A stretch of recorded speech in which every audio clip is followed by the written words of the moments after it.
Halo semuanya, perkenalkan nama saya Gilang Ksatria Raka Kotama, perwakilan dari Kecamatan Lembang.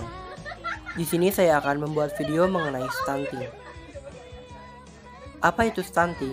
Stunting adalah masalah kurang gizi kronis yang disebabkan oleh kurangnya asupan gizi dalam waktu yang cukup lama, sehingga mengakibatkan gangguan pertumbuhan pada anak, yakni tinggi badan anak lebih rendah atau pendek dari standar. Kondisi tumbuh anak yang pendek seringkali dikatakan sebagai faktor keturunan genetik dari kedua orang tuanya, sehingga masyarakat banyak yang hanya menerima tanpa berbuat apa-apa untuk mencegahnya. Padahal seperti kita ketahui, genetika merupakan faktor determinan kesehatan yang paling kecil pengaruhnya bila dibandingkan dengan faktor perilaku, lingkungan, sosial, ekonomi, budaya, politik, dan pelayanan kesehatan. Stunting dapat dicegah. Pada tahun 2012, World Health Assembly mendukung target global stunting untuk menurunkan proporsi anak balita yang stunting pada tahun 2025 sebanyak 40% dari angka 2012. Walaupun jumlah anak balita stunting secara global sudah menurun dari 255 juta ke 159 juta sejak tahun 1990.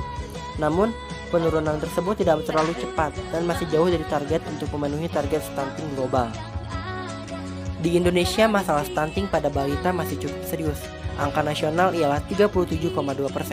Angka ini bervariasi dari yang terendah di Kepulauan Riau, DI Yogyakarta, DKI Jakarta, dan Kalimantan Timur, kurang dari 30%. Sedangkan angka tertinggi lebih dari 50% adalah Nusa Tenggara Timur.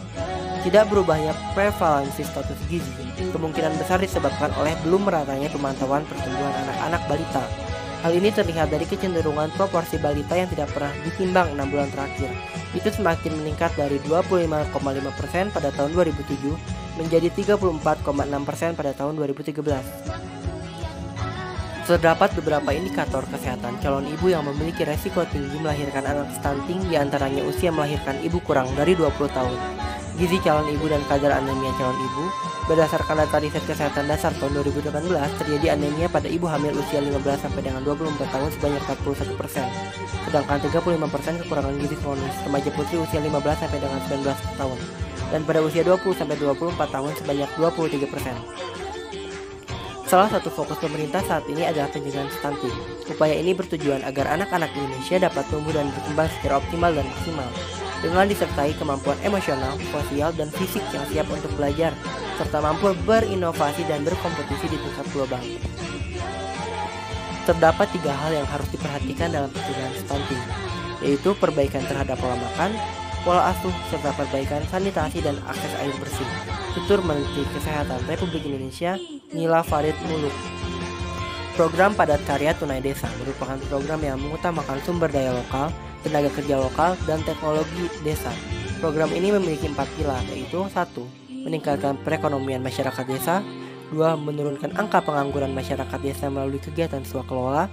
3. Mekanisme operasionalnya dikerjakan secara bersama secara lintas sektor. 4. Dilaksanakan dengan integrasi lintas program dan lintas sektor. Komponen kesehatan merupakan komponen yang memberikan kontribusi terbesar di mana angka harapan hidup penduduk Indonesia terus meningkat dari tahun ke tahun. Pembangunan manusia di bidang kesehatan sangat dipengaruhi oleh keberhasilan dalam bidang gizi. Peningkatan kualitas 1000 hari pertama kehidupan, penurunan kematian ibu dan anak, pengendalian fertilitas, peningkatan kesehatan reproduksi, dan pembangunan keluarga. Penyebab stunting. 1. Kurangnya asupan gizi selama hamil. WHO sebagai Badan Kesehatan Dunia menyatakan bahwa sekitar 20% kejadian stunting sudah terjadi saat bayi masih berada di dalam kandungan. Hal ini disebabkan oleh asupan ibu selama hamil yang kurang bergizi dan berkualitas, sehingga nutrisi yang diterima janin cenderung sedikit. Akhirnya pertumbuhan di dalam kandungan mulai terhambat dan terus berlanjut setelah kelahiran. 2. Kebutuhan gizi anak tidak tercukupi.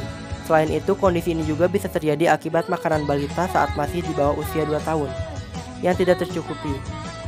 Entah posisi menyusui yang kurang tepat, tidak diberikan ASI eksklusif, ataupun MPASI yang diberikan kurang mengandung zat gizi yang berkualitas.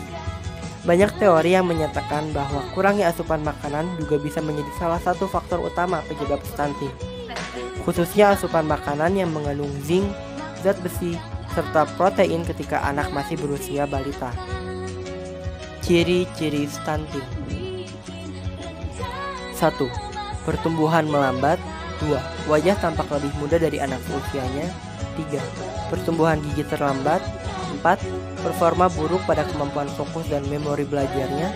5. Usia 8-10 tahun anak menjadi lebih pendiam, tidak banyak melakukan kontak mata terhadap orang di sekitarnya. 6. Berat badan balita tidak naik, bahkan cenderung menurun. 7. Perkembangan tubuh anak terhambat, seperti telat menarch. 8. Anak mudah terserang berbagai penyakit infeksi. Dampak stunting. 1. Menurunkan kemampuan perkembangan kognitif otak anak. 2. Kekebalan tubuh melemah sehingga mudah sakit. 3. Resiko tinggi munculnya penyakit metabolik seperti kegemukan. 4. Penyakit jantung. 5. Penyakit pembuluh darah. Dan 6. Kesulitan belajar. Penanganan stunting bagi anak. Untuk bayi yang diberi ASI, umur 6-8 bulan 2 kali per hari atau lebih. Umur 9-23 bulan 3 kali per hari atau lebih. Cara mencegah stunting. 1. Untuk ibu hamil, lakukanlah proses persalinan di fasilitas kesehatan terdekat seperti dokter, bidan maupun puskesmas, dan pemantauan kesehatan secara optimal beserta penanganannya pada 1000 hari pertama kehidupan bayi. 2. Untuk balita, rutin melakukan stimulasi dini perkembangan anak dan memberikan pelayanan dan perawatan kesehatan yang optimal untuk anak. 3.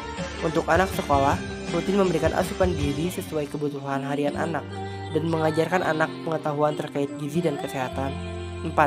Untuk remaja, membiasakan anak untuk melakukan perilaku hidup bersih dan sehat, pola gizi seimbang, tidak merokok, dan tidak memakai narkoba, dan mengajarkan anak mengenai kesehatan reproduksi. 5. Untuk dewasa, selalu memahami seputar keluarga berencana dan melakukan deteksi dini terkait penyakit menular dan penyakit tidak menular. Apakah pertumbuhan anak stunting bisa kembali normal? Sayangnya, stunting adalah kondisi gangguan pertumbuhan yang tidak bisa dikembalikan seperti semula. Artinya, ketika seorang anak sudah stunting sejak masih balita, pertumbuhannya akan terus lambat hingga ia dewasa. Saat ia puber, ia tidak dapat mencapai pertumbuhan maksimal akibat sudah terkena stunting di waktu kecil. Meski Anda telah memberikannya makanan yang kaya akan gizi, tetap saja pertumbuhannya tidak dapat maksimal seperti anak normal lainnya. Namun, tetap penting bagi Anda untuk memberikan berbagai makanan yang bergizi tinggi agar mencegah kondisi si kecil semakin buruk dan gangguan pertumbuhan yang ia alami semakin parah. Oleh karena itu, sebenarnya hal ini dapat dicegah dengan cara memberikan nutrisi yang maksimal saat awal-awal kehidupan, tepatnya selama 1000 hari pertama kehidupan anak. Jika anak mengetahui bahwa si kecil mengalami stunting, sebaiknya segera konsultasikan pada dokter anak Anda agar cepat teratasi. Oleh karena itu, kita sebagai remaja memiliki kontribusi yang sangat besar terhadap penurunan angka stunting. Di antaranya dengan menunda usia perkawinan hingga 21 tahun bagi perempuan dan 25 tahun bagi laki-laki, dan mempraktikkan pola hidup sehat dan gizi seimbang dalam keseharian. Kalau bukan kita, siapa lagi? Karena semuanya akan tergantung pada tangan kita. Karena kita yang akan menjadi pemimpin kelak. Ayo, sama-sama sukseskan program Keluarga Berencana. Karena berencana itu keren. Halo semuanya, makasih banyak udah menyaksikan video saya. Semoga bermanfaat. Dadah.